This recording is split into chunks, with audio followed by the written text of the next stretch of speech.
नमस्कार स्टूडेंट्स, आज हम एनसीईआरटी का जो हमारे क्वेश्चन आंसर क्लास 6 विज्ञान का जो पार्ट 6 है, इसका जो सजीव और विशेषताएं और उनके आवास, इससे संबंधित जो प्रश्न उत्तर आज हम हल करने वाले हैं।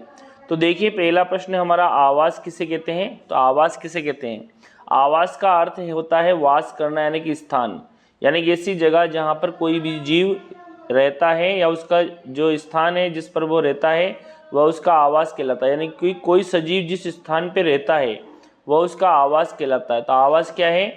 सजीवों का वह स्थान जिस पर वह रहते हैं, यानी कि अपनी जीवन गुजारा करते हैं, उसे आवास कहते हैं। तो आपका पहला क्वेश्चन ये हो गया।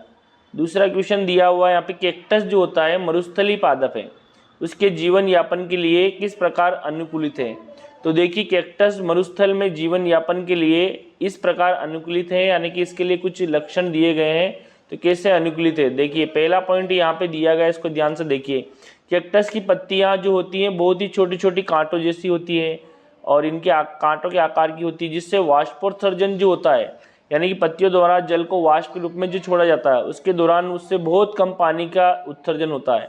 यानी कि कैक्टस जो है मरुस्थल के अनुकूलन, क्योंकि यानी कि जो पत्तियां कांटे जैसी होती है और वाष्पोत्सर्जन जो होता है, यानी कि जो पत्तियां वाष्प के रूप में पानी को छोड़ती है ना, तो वो बहुत कम मात्रा में छोड़ती है।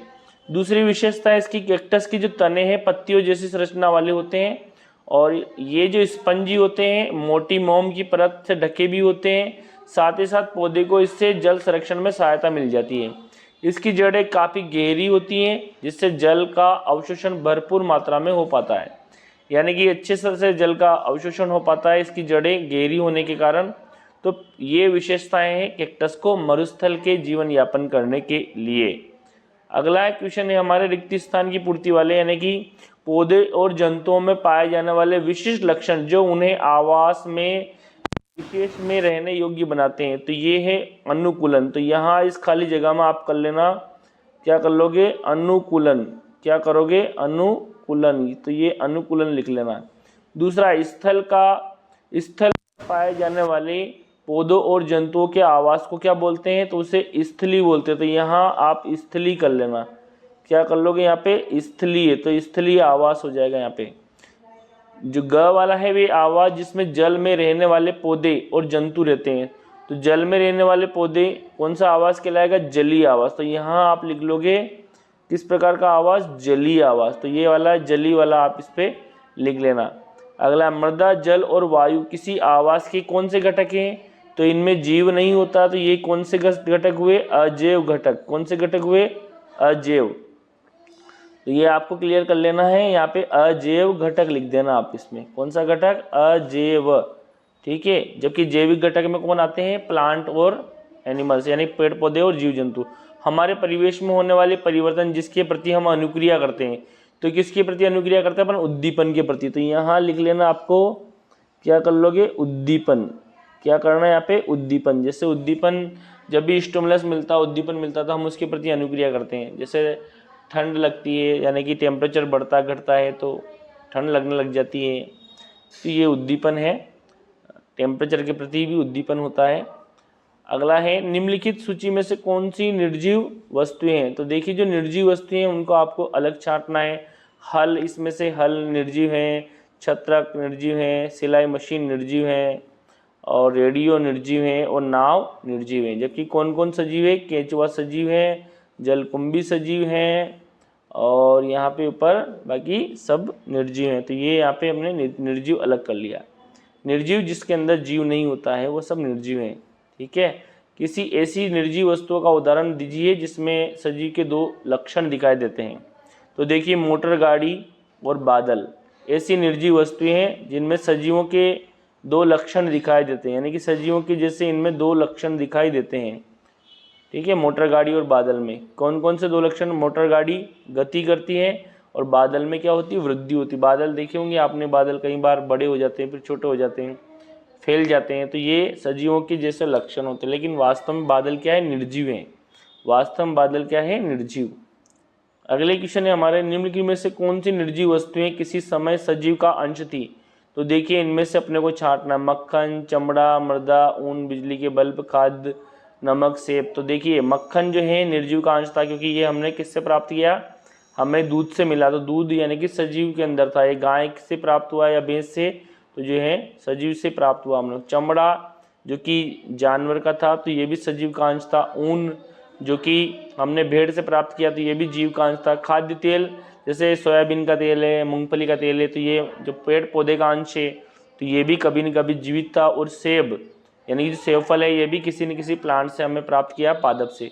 और रबर जो कि लेटेक्स से प्राप्त होता है पेड़ से, तो ये सभी क्या है, सजीव के अंश थे, एक नहीं। जबकि बिजली का बल्ब ये सजीव का अंश नहीं था, ठीक है। मिट्टी सजीव का अंश नहीं था।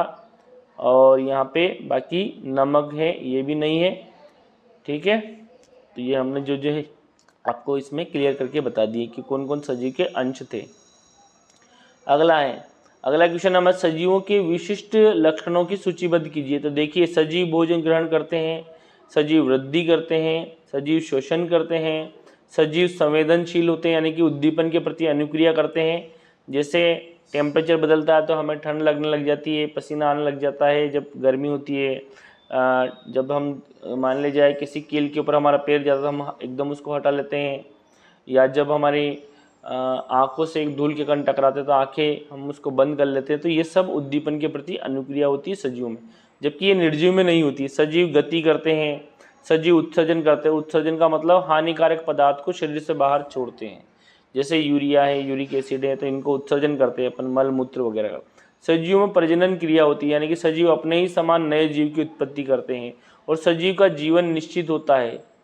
सजीव श्वास लेते हैं, सजीव की मृत्यु भी होती है, प्रजनन करते हैं, उत्सर्जन करते हैं, गति करते हैं, संवेदनशील होते हैं और वृद्धि करते हैं, विकास होता है इनमें। तो ये सब सजीव के लक्षण। तो ये हमारा प्रश्न जो 7 है यहाँ पे हमने क्लियर कर दिया है, ठीक है। तो प्रश्न 7 आपका क्लियर हो गया है।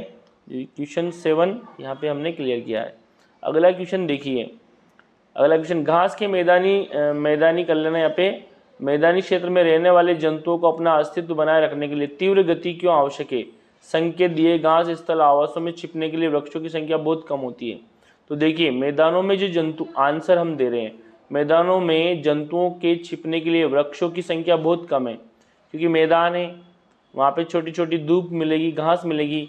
चीता हिरण को खाता है। चीता क्या करता है? हिरण को खाता है, ठीक है। चीता हिरण को खाता है। बचने के लिए हिरण चीते से तेज भागता है। इस प्रकार घास के मैदान में जीवन के लिए गति बहुत महत्वपूर्ण होती है। यानी कि जो चीता है वह चीता है जो हिरण को खाएगा, और इसलिए हिरण को भागना पड़ेगा, इसलिए उनकी गति बहुत ही ज़्यादा तेज होनी चाहिए खुद को बचाने के लिए।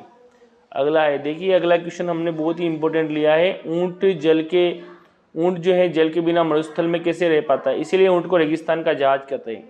तो देखिए, ऊँट की जो संरचना है वो रेगिस्तान के अनुकूलन होती है और मरुस्थल में रहने के योग्य बनाती है। उनके पैर काफ़ी लंबे होते हैं, शरीर रेत की गर्मी से दूर रहता है, पसीना नहीं आता है और जल की कमी नहीं होती है, और मूत्र का उत्सर्जन भी कम करते हैं और मल इनका शुष्क होता है। तो ये सभी विशेषताएं के कारण जो ऊँट है ये क्या कहलाता है?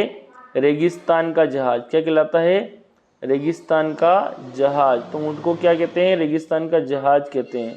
इन सब विशेषताओं के कारण ऊँट को रेगिस्तान का जहाज कहा जाता है। क्यों कहते हैं? क्योंकि ऊँट जो है उसके अंदर ये विशेषताएं पाई जाती है, ठीक है। रेगिस्तान का जहाज कहते हैं ऊँट को, ये आपको सबको याद रखना है, ठीक है। नेक्स्ट जो है हमारे, देखिए ये क्वेश्चन वही जो मैंने आपको बताया, वही क्वेश्चन मैंने यहाँ लिया। आवास, सजीव का वह स्थान जिसमें वह रहता है आवास कहलाता है। कैक्टस, मरुस्थल के लिए जीवन यापन। तो ये सारी विशेषताएं, पत्तियाँ कांटेदार होती है, वाष्पोत्सर्जन कम होता है, और कैक्टस की जो तने हैं पत्तियों जैसी रचना में रूपांतरित होते हैं, और इसके ऊपर मोटी मोम की परत होती है, मांसल संरचना होती है, जड़ें गहरी होती हैं और पानी अवशोषित कर सके। तो ये सब इसके अंदर क्लियर है। अगला है, रिक्त स्थानों की पूर्ति में भी पौधे और जंतुओं में पाए जाने वाले विशिष्ट लक्षण जो उन्हें आवास में रहने योग्य बनाते थे, ये अनुकूलन है। और स्थल पर पाए जाने वाले स्थलीय और जलीय आवास, अजैव घटक और उद्दीपन। तो यहाँ पे हमारे सारे के सारे क्वेश्चन क्लियर हो जाते हैं। तो आपकी जो चैप्टर जो 6 है इसके सारे क्वेश्चन यहाँ पे मैंने क्लियर करवा दिए थे।